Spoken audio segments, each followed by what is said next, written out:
زيزو زيزو اوه اوه اوه زيزو زيزو زيزو زيزو زيزو اوه اوه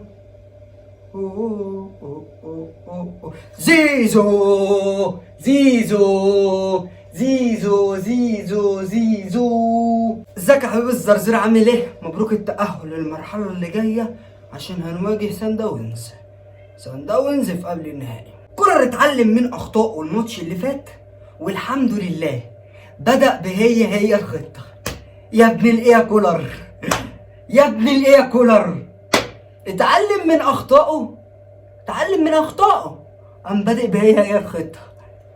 طب وحلقة الزرزور بتاعت امبارح اتفرجتش عليها كولر؟ ما اتفرجتش، رغم انك لو شفت حلقة امبارح هتلاقيني قلت لك تواجد محمد طاهر في الملعب مفيد اكتر من جريديشار. وما بين الشوطين كولر فعلا فتح حلقة الزرزور ولقاني قلت الدفع بطاهر هيبقى مفيد جدا، قام منزل طاهر وبالفعل محمد طاهر كان اسيست المكسب. طيب قلت برضو في فيديو امبارح كريم الدبيس هيبقى مفيد اكتر من يحيى عطية الله، برضو قلت امبارح، ودينا شفنا اداء يحيى عطية الله الماتش ده. عشان انا مش بتاع فجل،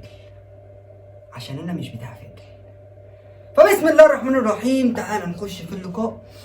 وكولر بيبدأ بداري وربيعة زي ما قلنا، باك رايت محمد هاني وده الطبيعي، باك ليفت وهنا الخطأ ان عندك انت رايح كسبان 1-0 فانت عايز تأمن الدفاع، فانت عندك كريم الدبيس في الدفاع افضل من يحيى عطية الله 100 مرة. ودينا شفنا الوينج بتاع الهلال عدى من يحيى عطية الله كم مرة. وهنا اول غلطة بدأ بيحيى عطية الله، دخل في الاتنين نص ملعب طبعا عشان يأمن نص الملعب، لعب باتنين ديفندرات واللي هو اكرم توفيق ومروان عطية، قدامهم امام عاشور، 4 طايرين ومنهم امام عاشور برضو كان بيطير معاهم، جراديشار وسام بن شرقي وامام كان بيطير معاهم. فدي كارثة. انت عندك النهارده في الماتش مش عارف تبني هجمة عشان مفيش بلاي ميكر. وعايز اقول لك 100 مرة ان امام عاشور عمره ما هيبقى بلاي ميكر، ده راجل مهاري بيلعب 1 على 1، بلاي ميكر مش عايز كده. قفشه كان هيبقى مفيد جدا في الماتش ده، ولكن كولر عنده حاجات تانية كتير قوي في دماغه انا مش فاهمها. ولو عمل نفس الخطة دي اللي كولر متمسك بيها وعايز يلعب بيها، لو لعب بيها قدام سان داونز كسبان 1-0 في ملعبه وجاي هنا بيهاجم الترجي، وكان قلل من كرامة الترجي. فانت عندك سان داونز دي هتلعبك الساعة 3 العصر وهتطلع عين امك. لو هلفت يا كولر عندك الدقيقة 60 ما غيرتش ولا تغييرة، الراجل قاعد قدامي على القهوة، راجل عجوز هيموت، بيقول ايه يا كولر 5 تبديلات غير. والهلال بقى سن بتاعه داخل عايز يجيب جون، وكولر لا حياة لمن تنادي، متمسك بالخطة مش عايز يبدل. الراجل اللي قدامي كان هيموت منك.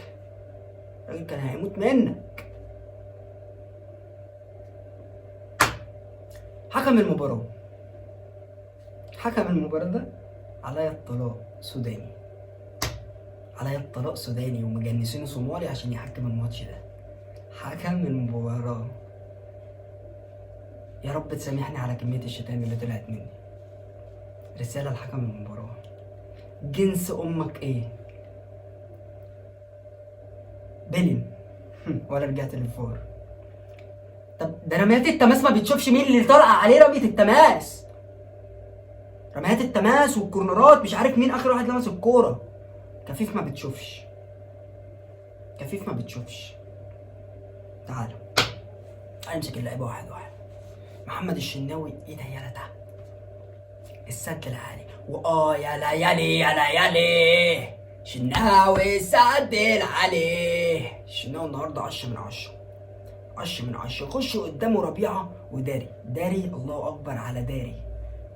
هو ده بقى، هو ده داري بتاع المغرب وبتاع كاس العالم، هو ده داري اللي احنا تعاقدنا معاه. رامي ربيعه شغال. محمد هاني ما جاش. طب بذمتك انت شفت محمد هاني؟ بذمتك انت شفت محمد هاني؟ ولا عرضيه طول ال90 دقيقه وباين عليها تعليمات من المدرب بس، ولا تغطيه. ما علينا، ده اداء محمد هاني من زمان اصلا يعني، ما علينا. يحيى عطية الله ايه اللي على الماسك؟ مش عارف تلعب بالماسك؟ ما تلعبش. يحيى عطية الله زيرو دفاعيا. انت بتلعب بباك ليفت ما بيعرفش يدافع. هو هجوميا مفيد، الكور الثابته مفيد معاك، بيرفع كروسات حلوه، عرضيات حلوه، لكن ورا متبهوأ. لو لعب عليه وينج مهاري هيمرمطه. صن داونز وكتاب الله ما بيرحمه. فيحيى عطية الله هيتبهوأ لو لعب عليه وينج مهاري هيبهدله. تمام. نص الملعب اكرم توفيق، نعدي على طول. يعني انت تجيب اكرم توفيق تشوف اللاعب اللي بعديه، مفيش حق، مفيش كل تدخلاته في فاولات. فنخش على مروان عطية. ده انا عايز اقول لك مش احسن 6 في مصر، مش هقول احسن ديفندر في مصر، لا، ده احسن ديفندر في القاره كلها. استخلاص كوره بدون اي فاولات، نقل الهجمه، نومس باص. فيحيى عطية مروان عطية المفروض يقبض 50 مليون جنيه على اللعب اللي هو بيعمله ده. بيلعب هو ده الديفندر، الف ب ديفندر. اي ديفندر بيلعب في اي نادي يتفرج على مروان عطية هيتعلم منه كتير.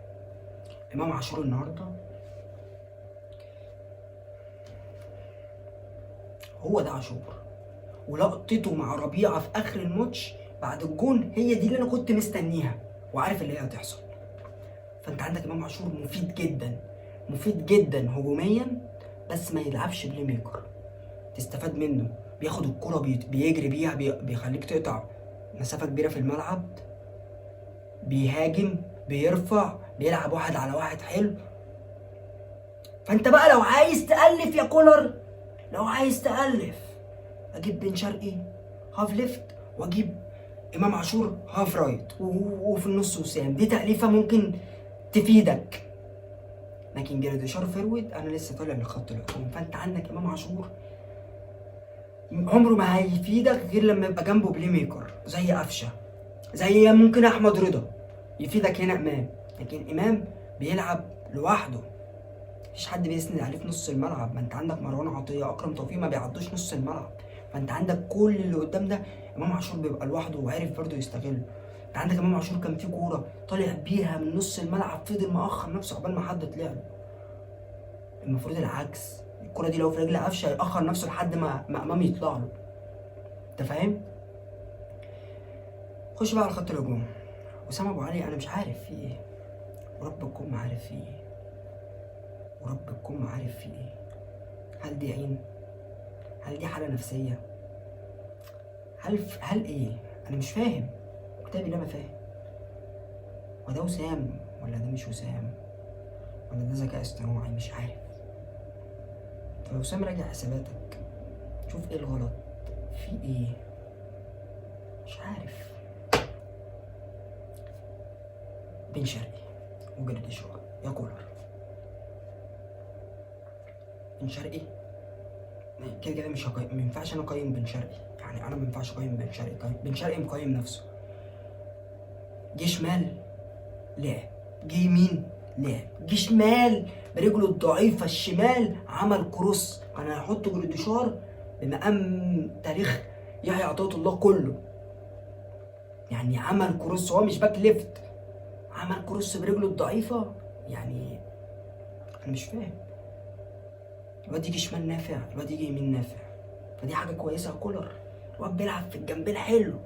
ليه زنق نفسه؟ معيش هاف ليفت، ما لعبش جراديشار. ما انت عندك بن شرقي بيلعب هاف ليفت حلو، ما انا اجيبه ليفت واحط امام رايت، احط حسين الشحات رايت، احط طاهر رايت، انا ما عنديش ليفت. بس برضو عمال يكروسات كل شويه، يجيب بن شرقي يمين يرجعه شمال، يجيب جريديشار يمين، ما جريديشار ولا نافع يمين ولا شمال عشان هو فيرود، هو ولا هينفع يمين ولا هينفع شمال عشان هو فيرود.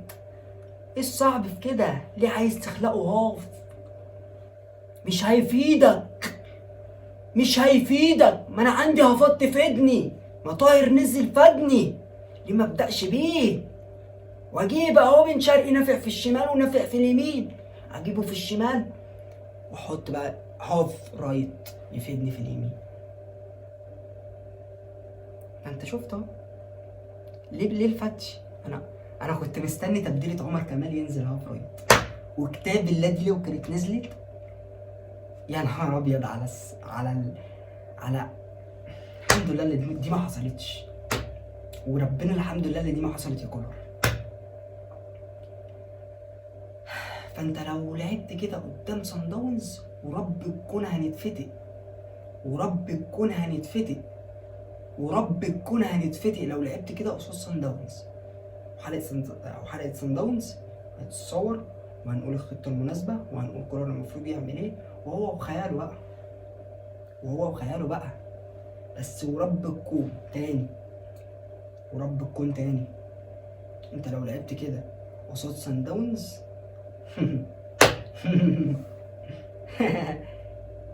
يا رب. تعالى بقى لصفقة زيزو كلابيزو، الولد زيزو الجميل. النهارده نصحى الصبح نلاقي هاني حتحوط مسرب مكالمة مع زيزو ويقول لك زيزو مضى في الاهلي وكان النهارده في السفارة بيخلص التأشيرة. وامبارح قلت لك ملناش دعوة زيزو جه ما جاش، ملناش دعوة عشان الماتشين اللي جايين مهمين. قلت لك ما تشغلش بالك بزيزو عشان نصحى الصبح نلاقي الخبر محسوب، زيزو في الاهلي. تمام. دلوقتي زيزو هيمر بفترة أسوأ فترة هيمر بيها. بكرة هنلاقي جمهور الزمالك في المدرج بيشتم في زيزو.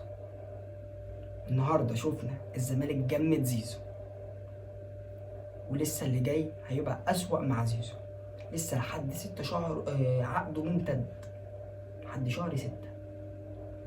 قرار غبي من نادي الزمالك انه جمد زيزو، لسه معاه شهرين يستفاد منه. لا ده جمده، ودي في مصلحة اللاعب انه يستريح ويركز في كاس العالم اللي جاي مع النادي. بس الزمالك قرار خاطئ جدا انك تجمد زيزو، بس مصلحة، لان زيزو لو كان موجود في الملعب بكرة او في اي ماتش فانت كده سلمت للجمهور، ويا ويلك بقى من اللي هيعمله جمهور الزمالك فيه. وحقه بس برضه حق زيزو يشوف مستقبله. انت ما تجيش اللاعب عقده بقاله خلصان بقاله قرن وجاي اليومين دول تفكر في الشيكات ومش شيكات وتفكر فيهم. برضه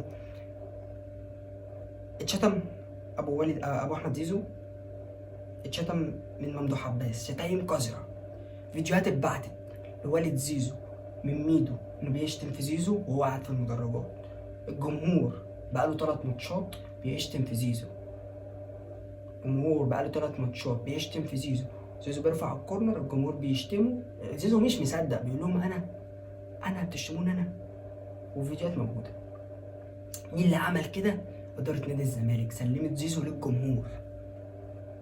ما قالوش ان زيزو بقاله بيرفض عروض من الخليج بارقام مهوله، ما قالوش كده، لا قالوا لك زيزو عايز يجدد برقم خزعبلي. فانت كده سلمته للجمهور وسبته، ما طلعتش قلت ان هو رفض عروض قد كده. عشان كده انت اللي عملت المشكله ما بين زيزو والجمهور. اداره نادي الزمالك شتمت ابو زيزو. فانت عايز الولد يعمل ايه؟ لجمهور نادي الزمالك الواعي انت عايز زيزو يعمل ايه؟